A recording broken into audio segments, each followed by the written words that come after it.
ભગવદ્ ગીતા અધ્યાય 16 આ અધ્યાયમાં ભગવાન શ્રીકૃષ્ણ માનવના સ્વભાવને બે ભાગમાં વહેંચે છે, દૈવી સંપત્તિ અને આસુરી સંપત્તિ.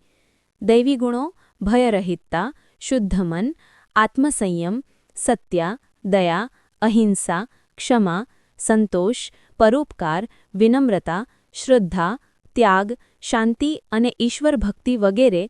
આ બધા ગુણો મનુષ્યને મુક્તિ તરફ લઈ જાય છે. આસુરી ગુણો દંભ, અહંકાર, ક્રોધ, લોભ, દ્વેષ, અવિનય, કઠોરતા, અસત્ય, સ્વાર્થ અને હિંસા. આ ગુણો મનુષ્યને અધોગતિ તરફ દોરી જાય છે.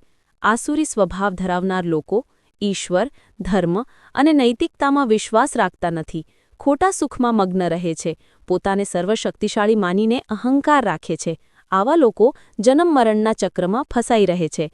નરકના 3 દ્વાર કામ, ક્રોધ અને લોભ. આ 3 મનુષ્યના વિનાશનું મૂળ કારણ છે.